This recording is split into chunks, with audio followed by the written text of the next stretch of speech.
So welcome to our History Happy Hour tonight. My name is Kelly Hancock, and I'm the Public Programs Manager at the American Civil War Museum in Richmond, Virginia. And as always, I want to start the program with a few announcements. So we've got some exciting things coming up. We have a book talk that was just recently added that is going to be taking place on May 18th. We'll have with us Dr. Rachel Lance talking about her book, In the Waves, and her quest to solve the mystery of the Hunley.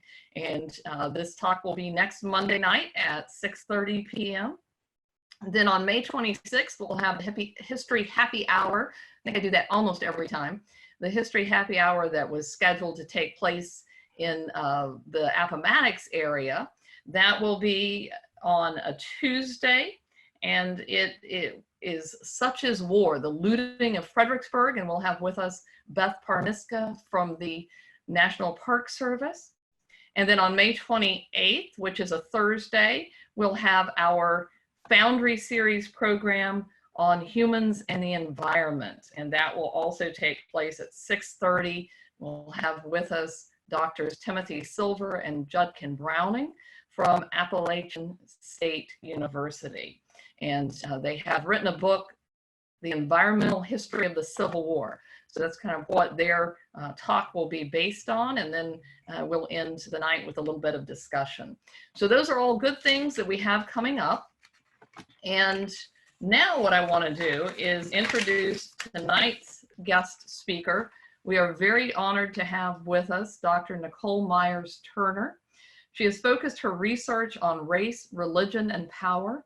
Her book, Soul Liberty, The Evolution of Black Religious Politics in Post-Emancipation Virginia, narrates the transformation in Black religious political strategies that occurred from 1865 to 1890.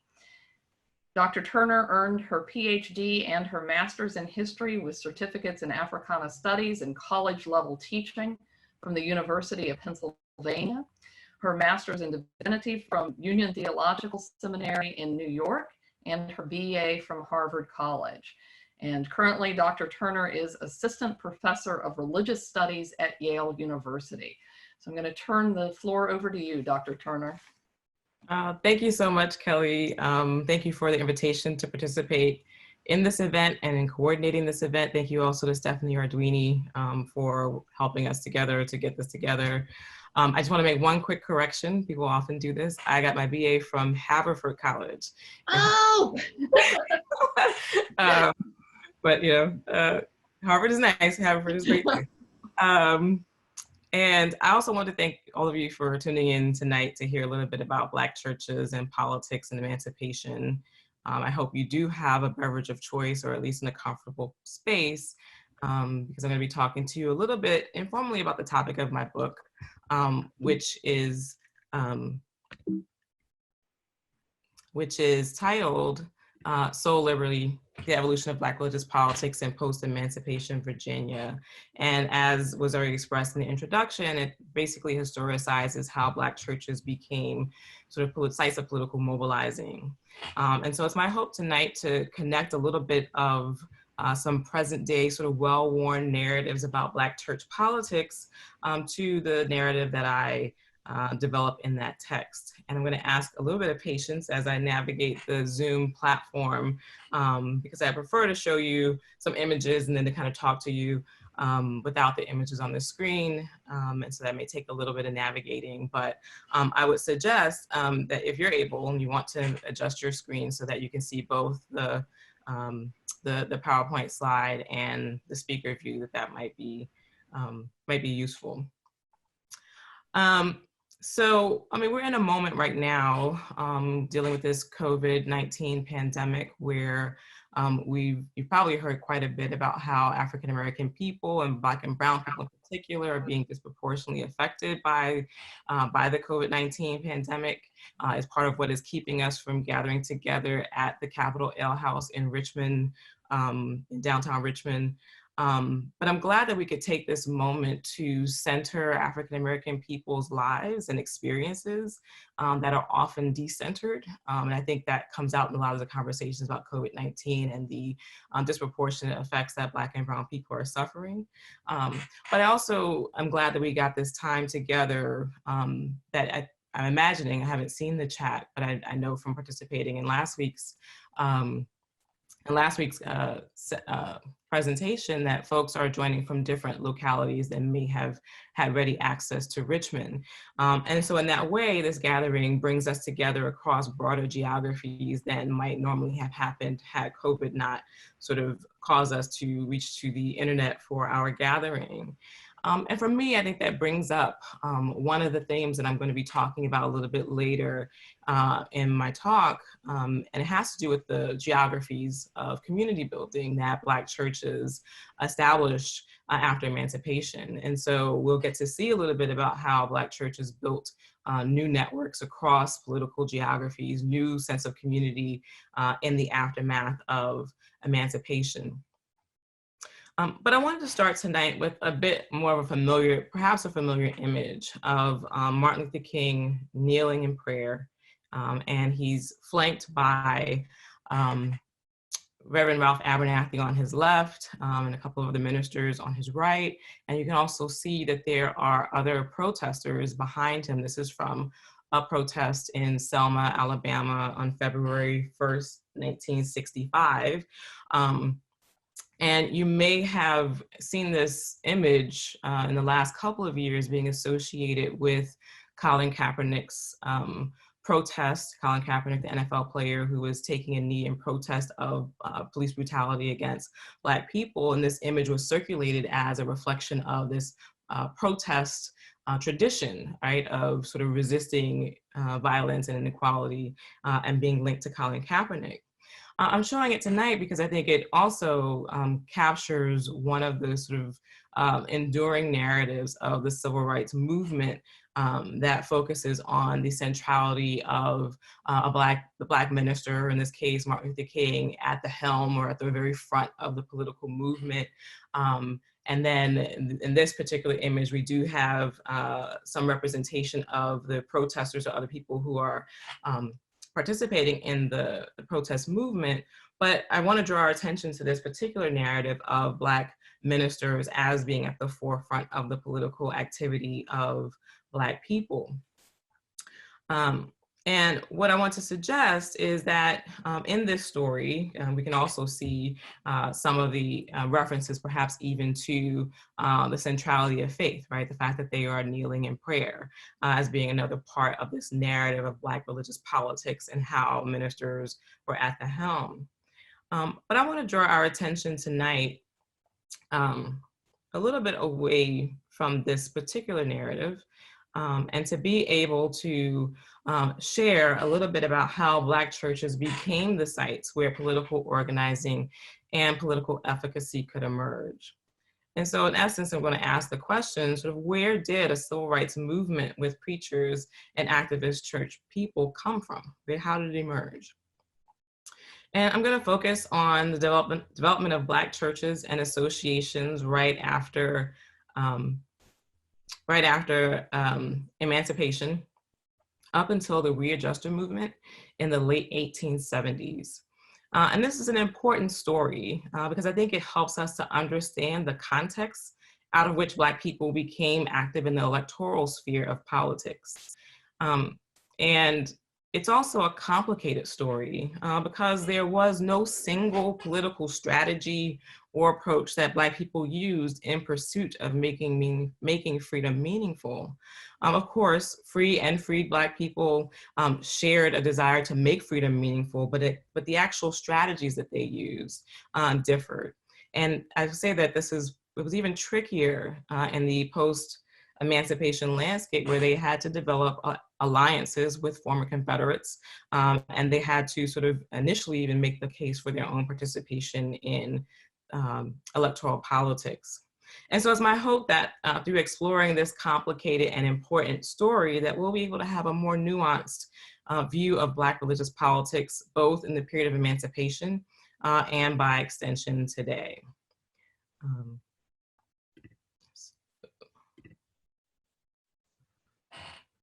So just a quick overview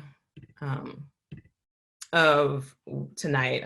I have basically 3 points that I want to touch on, or 3 snapshots that I want to develop in this transition of Black church politics over the 30 years following emancipation. So first, I want to talk about how Black church members who, without the franchise, made the case for themselves as participants in government through their associations.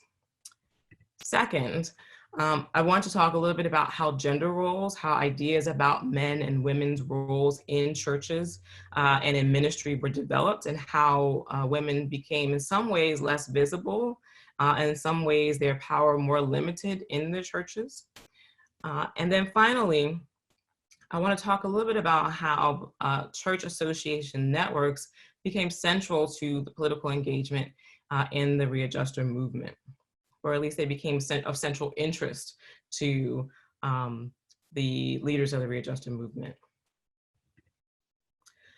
So for the first point, so to think about how it is that Black church members without the franchise began to make the case for themselves as participants in government through their associations. I have this image here of the first African church in Richmond, Virginia.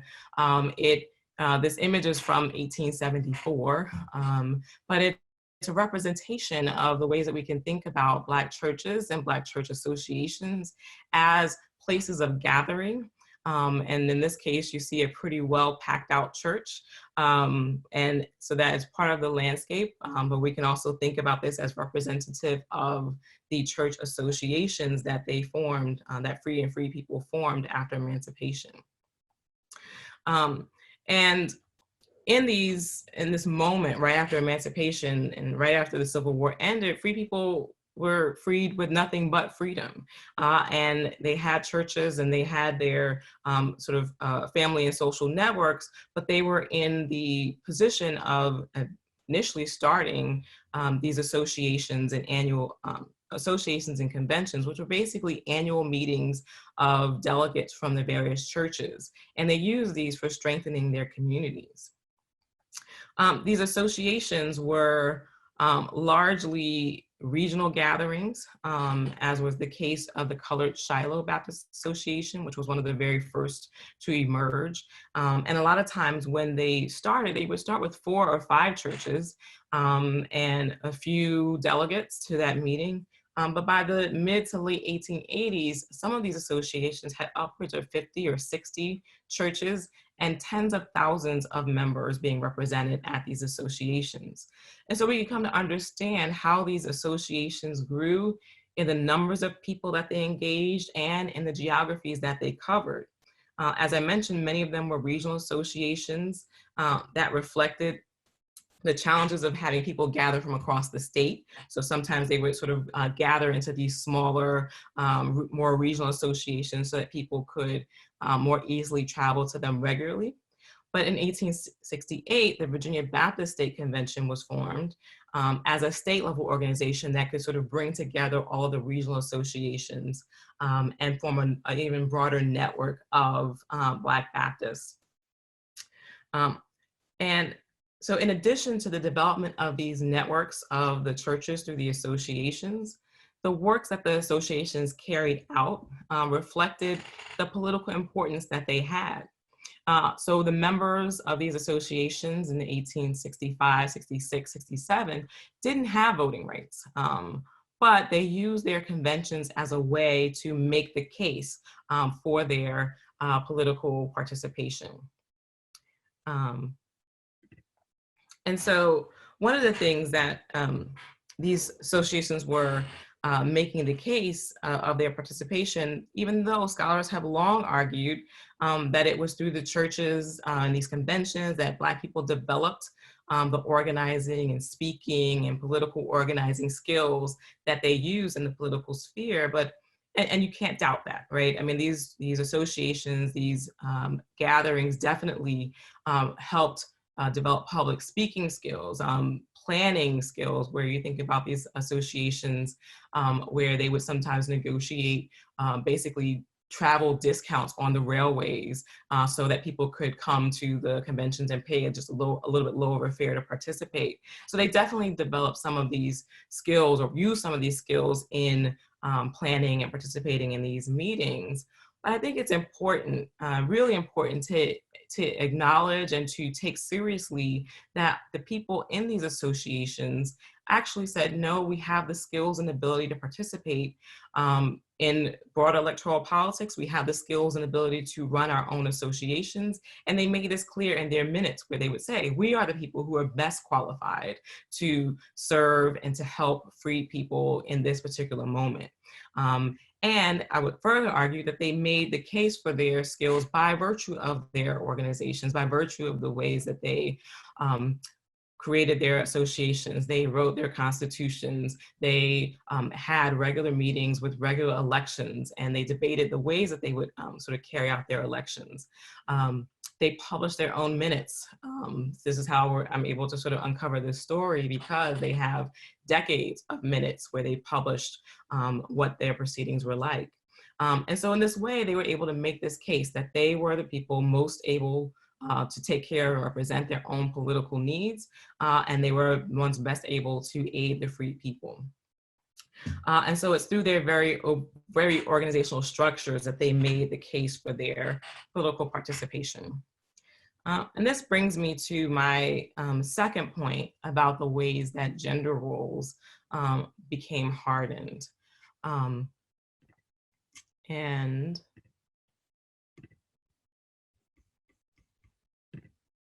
so as the political landscape started to shift, there also came to be a greater emphasis on the leadership of men in the pulpit and women in what can be seen as supportive or subordinated roles. And so in this image of a church, I think the caption says, Virginia is seen at a colored revival meeting. We can see in this image that there's a minister or someone at the rostrum proclaiming from what would be the pulpit, while worshipers are enthralled, laying on the altar in what could be described as ecstatic worship. And you can see some of the women around sort of fanning the people who are sort of laying at the altar. And I think there are a lot of different themes that we could pull from this image, but I want to focus our attention on the positioning of the women in support positions. And this is not to suggest that this is only about power, but about the positioning and the presumptions about power based on that positioning that I want to sort of talk a little bit about. And so with an image like that, one of the ways that we can understand women's positions in the associations and in the churches was how they began to be viewed in terms of their financial participation.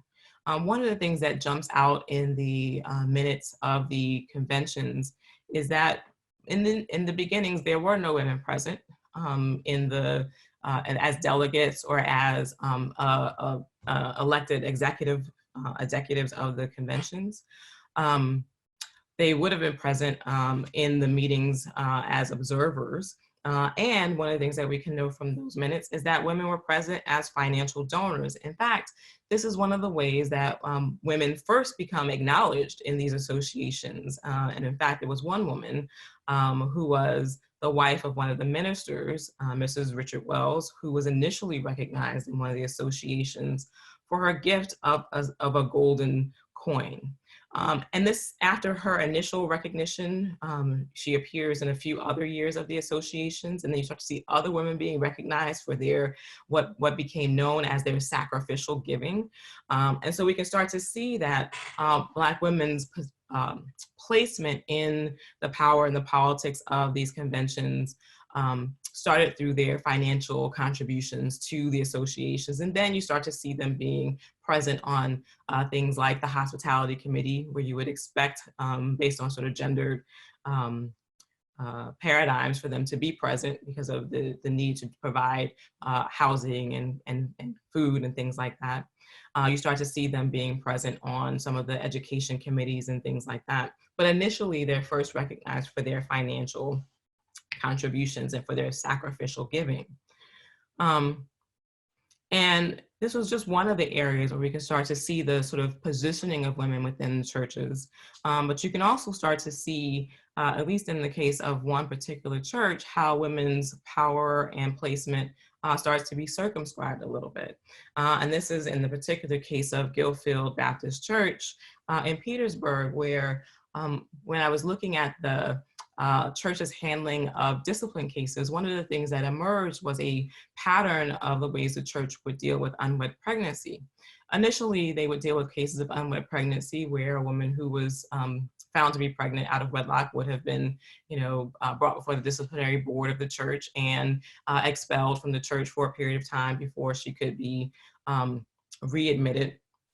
But a few years into freedom, the church decided to allow the woman to name the person who had impregnated her, which was a tremendous shift because now the woman was not the only person who was going to be responsible for being pregnant out of wedlock. And the church committee would listen to those claims. But this only lasted for a brief while until the pastor of the church decided that there was actually a particular case that brought up a lot of challenges, and the pastor basically directed the church to come up with another solution, which meant to basically stop allowing the woman to name the person who had impregnated her. And in this particular instance, we can see that the church, in dealing with these issues of unwed pregnancy, initially sort of opted for a more democratic and inclusive process, but because of the direction of the minister, in part because of the biblical, his claim that there was a biblical need to change this process, the church changed its practices of dealing with unwed pregnancy and instead just left it with the woman being the one held responsible. So in these moments, we can start to see the ways that women's sort of positioning is being limited in ways it's being put in certain frames of power and authority. But I think there's also a way in which we can see that Black women become sort of objects of male authority even further through the ways that sometimes some ministers started to argue for women's education. And this is an interesting dynamic because initially after emancipation, a lot of free people wanted to remove Black women from the public labor force as a way of protecting them from the violence that was inherent in the institution of slavery and the vulnerabilities that Black women would face when they were out working in homes and on plantations and in fields. And so this idea of removing women from the public landscape as a protective mode was definitely present. And we can see that also in the ways that ministers, particularly the ministers at what became Virginia Union, but was Richmond Theological Seminary, argued for the creation of a college for Black women that ultimately emerged as Hartshorne Memorial College. But this moment of sort of making an argument for the protection of women, for the establishment of a public educational institution for them, was also a way of ministers stepping into this role of a protective role for Black women. And so over this time, we can start to see that these gendered dynamics emerge for where women would be. And I would argue too that there are ways in which the ministry became gendered male as men started to think about, how they saw themselves reflected in the pulpit, how they saw themselves reflected in the power dynamics of those spaces. But this is also one of the ways, as we think about the gendering of the pulpit as male, that it also opens up and dovetails with the political transformation of Reconstruction. And so the churches became these spaces with male leadership at the forefront in the pulpits in the most visible ways. And that is part of what made them visible in ways to the Readjuster movement. And so this brings me to the third and final moment of the transition that I want to discuss about the Readjuster Movement and the role that Black church networks played in the Readjuster Movement. So the Readjuster Movement basically took place in Virginia. Some people would say it was essentially Reconstruction for Virginia.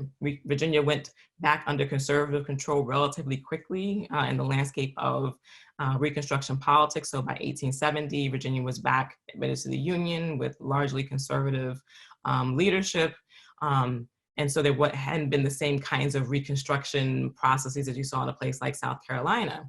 What you had, though, in Virginia was the Readjuster Movement, which emerges in the late 1870s under the sort of leadership of General William Mahone, who was a former Confederate soldier and who organizes this movement called the Readjusters, so named because of their emphasis on readjusting the state debt to account for the losses of enslaved property and the losses associated with the Civil War, to basically lessen the burden on taxpayers to pay a debt that, you know, in the case of enslaved people, this wasn't an argument that he made, it was an argument that they made.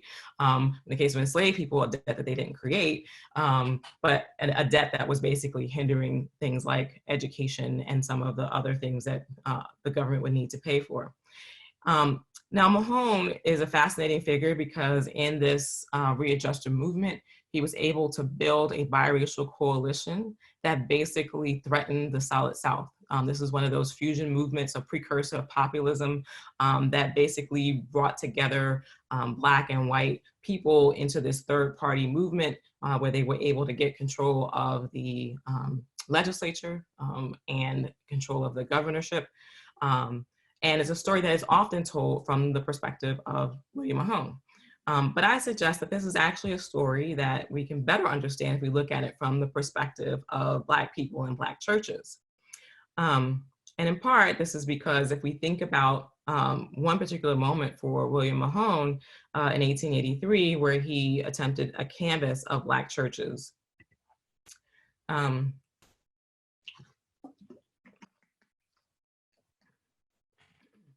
So Mahone, who was able to be appointed to be a US Senator in 1879 because the Readjusters were able to basically cobble together a coalition that would appoint him. He gained control of the patronage in 1879.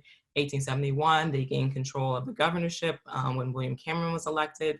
And so in 1883, they were trying to maintain control, maintain the control of the legislature. And Mahone initiated a canvass where he asked basically his operatives in the various counties to reveal, to find out who were who were the ministers, where were the churches, basically gathering a list of the names of ministers and churches that he could then try to mobilize by doing things like paying for poll taxes and trying to mobilize them as voters. But one of the things that we can see when you look at this map of Virginia, where the counties with the dots in them were counties that were represented at the various Baptist conventions from 1881 to 1883. They didn't all have extant minutes that I uncovered for all those years, but over that time, you can start to see that there was maybe a broader landscape of connection in these churches and in their conventions than what William Mahone was able to uncover through his canvas. And actually in his correspondence, you can actually see some of the difficulties that some of his operatives had in gathering information about the churches and their ministers. Some of them reported things like some of the churches had more ministers than one, some churches had more, some ministers represented more churches than just one. I mean, they were sort of really trying to map this landscape of Black religious life.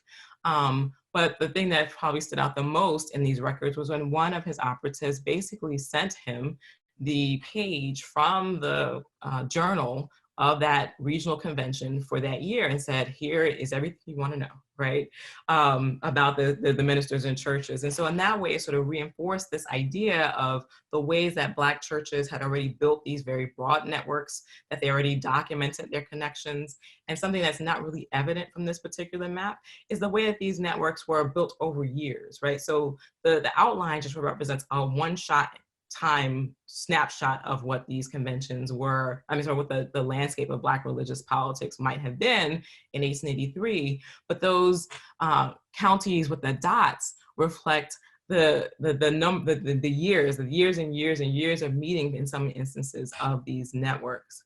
And so you can start to get a sense that there was a much more robust way of forming community, and that Black churches had access to and knowing about their church belonging. And so this is the sort of a culminating moment, I think, in thinking about the development of Black religious politics during this time, where we can see how William Mahone tried to capture what Black churches, where they were, who their leaders were, and how in some ways limited his engagement and his ability to ascertain what that landscape was like. I would add to this just a brief note about the sort of larger, the longer scope of this story, that I think we can get a better sense of the impact of Black churches even further when we consider the congressional campaign of John Mercer Langston. And John Mercer Langston was the first African-American elected to the US Congress to represent Virginia. And he was elected in 1888. And he was able to secure the congressional seat representing the 4th Congressional District in Virginia, but it wasn't without quite a bit of contention. Langston, who was able to mobilize Black churches, did so not through sort of going through ministers as the primary sort of people, although they were certainly supporters and he acknowledged that. But he was able to do that in part because he was independently wealthy. He was able to sort of rent out public halls to have his, to give his speeches so that he didn't have to depend on the party to provide a venue for him to reach voters. But he also mobilized Black women into organizations that would help to support his campaign. And importantly, in the lead up to his election, he definitely had Black ministers participating, but he also had a very robust network of supporters who were poll watchers, who took down the records of who voted, so that when the election officials tried to basically fudge the numbers and say that his opponent won, he was able to press his case to the election committee of the U.S. Senate, of the U.S. Congress, and was able to eventually win his case and win his seat. So he was seated in 1889, and he served just about 6 months of his term. So by the time he was seated, his term was just about over, but he is represented as the first Black elected congressman from Virginia. And in this picture, though, we can start to see how Black church networks, how Black churches, how Black church members, or how Black women were important parts of the developing political landscape of Black religious politics after emancipation. And so I just want to conclude with a few thoughts about sort of why this is an important story and an important moment. And then I will look forward to taking your questions. But I hope that you'll gather that churches were important sites of gathering after emancipation, and that their networks were strong in and of themselves. So they had utility and import to the people in those associations just for themselves and for building their networks and their support for one another.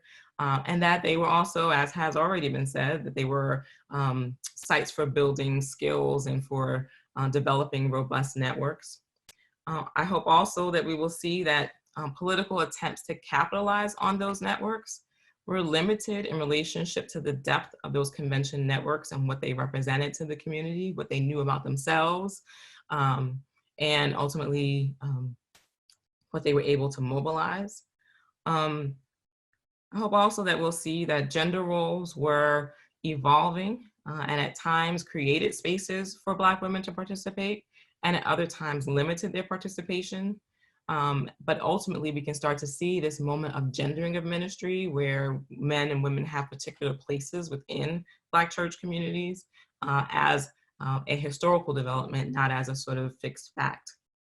But most importantly, for me, and I think for our understanding of this period, the story of Black church politics after emancipation is not just a story about the separation and independence of Black churches, and it's not just a story about skill development and sort of how it is that Black people became these sort of citizen participants, but that this is a much more robust story about how Black churches developed, about the complicated and multi-layered sort of aspects of these institutions and their development, and that we ultimately shouldn't just look at the sort of representative figures of sort of either through church people's writings or through sort of only through the lens of the minister, but that we should look at the larger organizations, about the members, about the ways that they moved about the landscape and worked to form communities and form networks,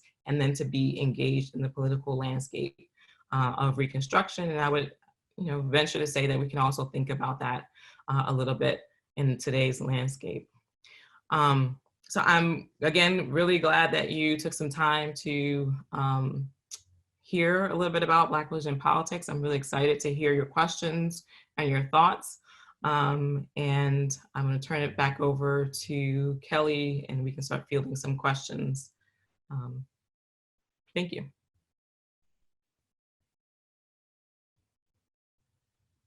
Kelly, I think you should, you have to unmute yourself.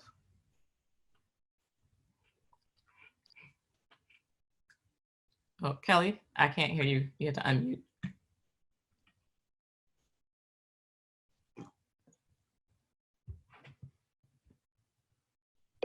All right, there we go. There we go. I forgot to unmute myself. So the first question we have is from Carrie, and I'll back up and say everyone that typed in a question began with "what an excellent presentation." So thank you very much. Carrie asked, in cases where unwed women were able to name the man who impregnated her, was the man shunned or punished in any way, or was his naming considered punishment enough? So in the cases where I was able to uncover what happened, the man would be expelled in the same way that the woman would be expelled. And so they basically were bearing the same kinds of censure, the same kinds of expulsion, the same kinds of disciplinary treatment. One of the places where you might see some difference, though, would be in whether or not those same people would be allowed back into the church body, whether or not they would be allowed to be restored. And so in some instances, and not just in the case of unwed pregnancy, but just discipline cases writ large, in every instance that I was able to uncover for a period, all the men were restored, but there were instances where women were rejected, they were objected to. So it was a much more complicated, sometimes, landscape for the woman to be restored to the church. And there was a particular instance where, the church, in dealing with this particular issue, the male was restored and the woman was not. And that actually produced quite a bit of tension in the church meeting about why would this particular male individual, who turned out to be a connected individual, why he would be restored to the church and the woman would not. And so you can see that there would be some differences maybe in the ways that they were handled, on the restoration side, even if initially they were both expelled or sort of disciplined in these cases. Thank you. And another question is your study specific to any particular denomination? At one point, I know you mentioned Baptist churches, but.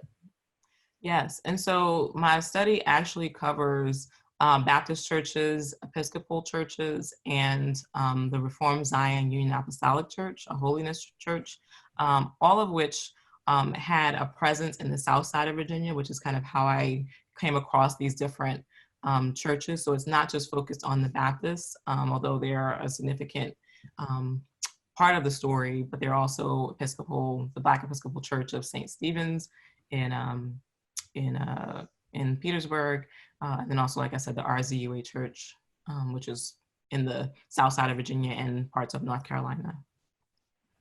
All right. And Eric wants to know, you addressed women's roles in networks like within the churches. And so do you see these as foundations through which women could come to contribute or lead in the broader community and commercial networks, like businesses, schools, travel? Mm-hmm. Yes. And so I took a lot of my initial understandings of the ways that Black women sort of dealt with, or sort of where their organizing skills and participation went, from Evelyn Brooks Higginbotham's Righteous Discontent, and from Glenda Gilmore's Gender and Jim Crow, where we can start to see Black women basically creating spaces for their own sort of political engagement, both in the Baptist tradition by forming the Women's Convention, and then also in a lot of their social service agencies and organizations like temperance unions and sanitation committees and things like that. In this particular case, in the case of the Baptist churches, you can see Black women becoming part of some of these Sunday school committees and education committees and the benevolent societies. And so these become some of the sites where they start to become politically engaged within the sort of the aspects of the church and the associations. So yeah, I mean, I think you can see the beginnings of what then becomes a more public expression of their political participation in these associations and churches. Great. So the Mahone Canvas, was there a more sinister reason for gathering information about African-American churches? I don't think so. I mean, I think that Mahone recognized the power of Black church networks, in part because of Ross Hamilton, who was one of the longest serving, most numerously elected Black representatives in the Virginia legislature. I think he basically by 1883 had been elected every year that he was up except for one.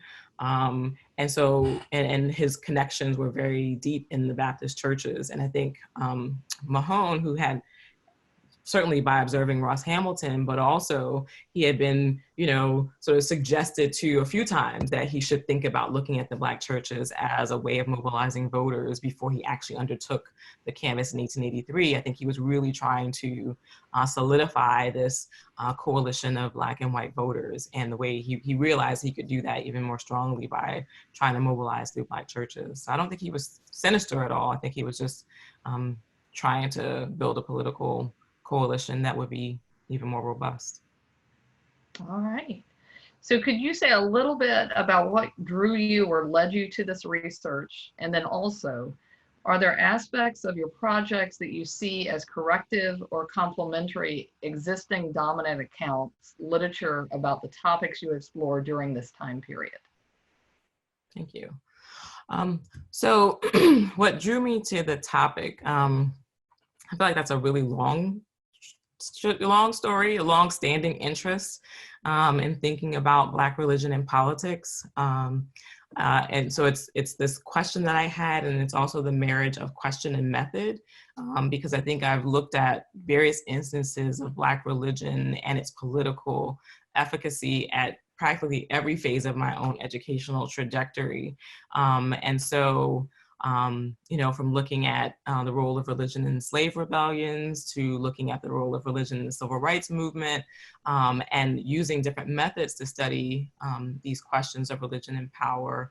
You know, I was a political science major in undergrad, so using some of those methods, and then finding for myself the historical method, and sort of realizing that there was a story to tell about how Black churches became political spaces. That really motivated me to this particular study. And I was particularly drawn to Virginia because of the Readjuster Movement. I just thought I was fascinated by how there could be this political coalition of Black and white people after after emancipation, how Black people could find common cause with William Mahone, who not only was he a Confederate general, but he also led one of the bloodiest massacres of Black soldiers in the Civil War that took place at the Battle of the Crater in Petersburg. And so I just really had to try to understand how it is that this coalition could have been built. And then having heard from other colleagues who were doing research in Virginia and from my advisor about Mahone's, I didn't show an image of it, but Mahone had this, his canvas book, and actually it's from 1889. So after John Mercer Langston is elected, Mahone tries to redo a canvas in 1889 where he canvassed for Black and white preachers on one side of the book. And then on the flip side of the book, he had his Mahone's Brigade. So he was trying to canvass all the former Confederate soldiers who had served with him. And so to me, it was like the question encapsulated in this object of, you know, ministers and churches on one side and Confederates on the other. And I just had to understand how that could come about. And so that's kind of how I got into this particular case as a site for exploring these questions of religion and politics. And Daniel has a question kind of following up about William Mahone. Was he the only Reconstruction era non-Republican politician who actively courted the Black vote? So I wouldn't say that he was the only one who actively courted the Black vote, but what is significant is that he was actually trying to use those Black church networks. And I just remembered another part of the previous question about the correctives. I think this is one of the correctives that I hope to advance as far as the case of the Readjusters go. As I mentioned earlier, a lot of folks focus on Mahone and the work that he did to build this coalition. And I think it is tremendous that he was able to sort of take, you know, a state that had been under conservative control, basically wrest control from the conservative leadership. He was able to get appointments to a committee chairmanship on his first term as a U.S. Senator, something that was practically unheard of. He gained control of the patron. There are all these ways that William Mahone is this fascinating political figure. And I think that has tended to overshadow, right, the work that was being done in Black church communities to build their own networks for themselves and to sort of start to develop their communities in a way that could speak to the needs of Black people.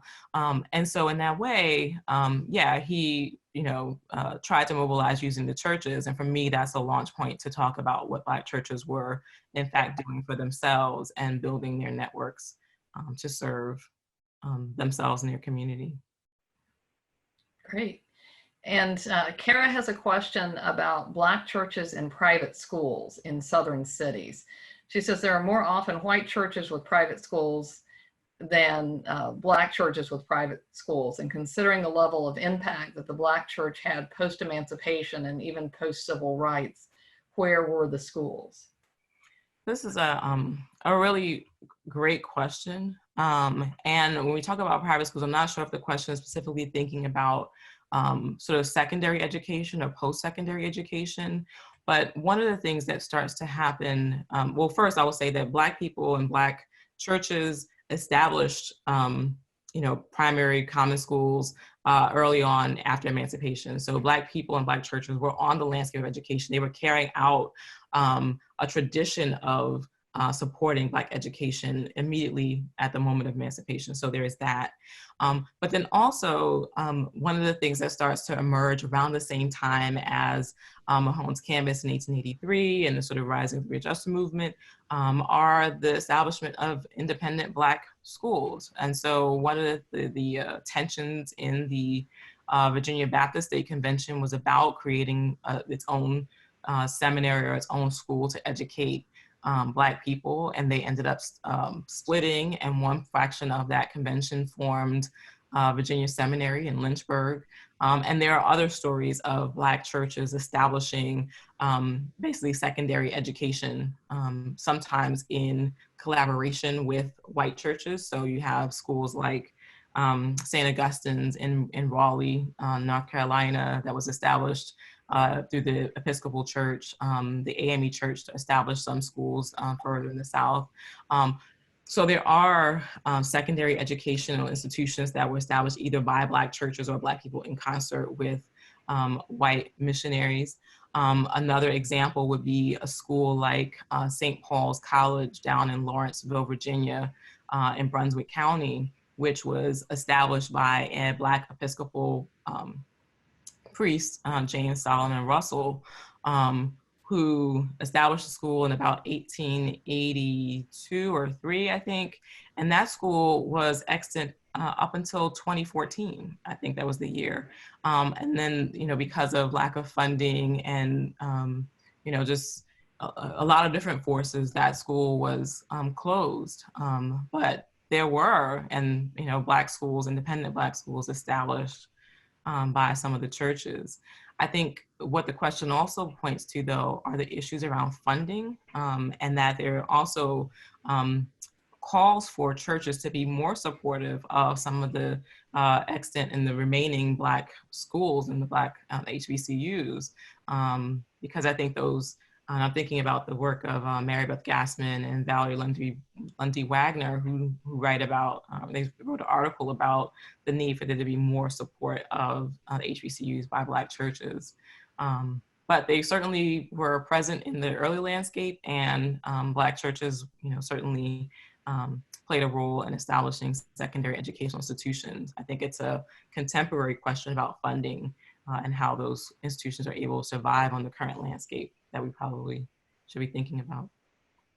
Excellent.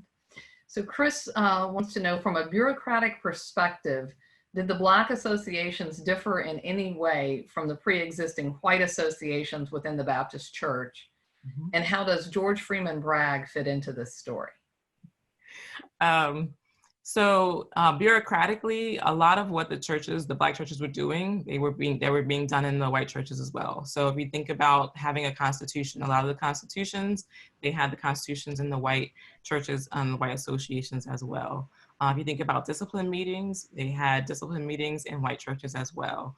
And in a lot of instances, when Black folks were part of biracial congregations, they would have been, part of discipline meetings, and oftentimes were being disciplined for some of the same issues.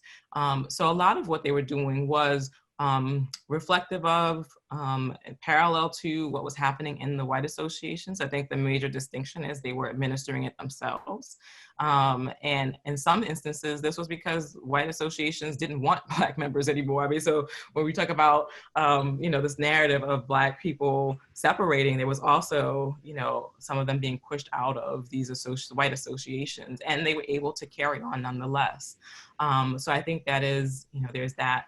But then you have an instance like the Reformed Zion Union Apostolic Church, which was completely formed by Black people who were not using any type of template per se from any particular white church or white association, and they developed their own sort of systems. And so, so there's some overlap if you look at the Baptists, but in a case like the RZUA Church, they're creating it of their own, which I'll just say also about the RZUA Church, that they would do things like have a quadrennial presidential election, sort of they're demonstrating their ability to participate in politics, and it's something that they created themselves. And then George Freeman Bragg, he was an Episcopal priest who played an important role in the sort of Episcopal Church history of Petersburg. His mother helped found one of the first Black Episcopal churches that was in Petersburg, St. Stephen's Episcopal Church. But Bragg, who was one of the first Black men to attend Bishop Payne Divinity School in Petersburg, left that and became involved with the Readjuster Movement, through which he, worked with William Mahone. He worked with the editor of the Petersburg Index, where he learned to basically create his own newspaper. He went on to become basically what I would say is like the historian of Black folks in the Episcopal Church, using his skills around printing and the printing press. And so he has an interesting trajectory in sort of moving in and out of the political landscape and the religious landscape, where he was training to be a minister, hit a roadblock in terms of dealing with some of the racial dynamics of being in the divinity school, and then redirecting himself to politics and engaging in politics, and then returning to basically make the case for Black participation in the Episcopal Church. So yeah. Great, and it looks like we have 2 questions left in the queue, so I think we can wrap up with those.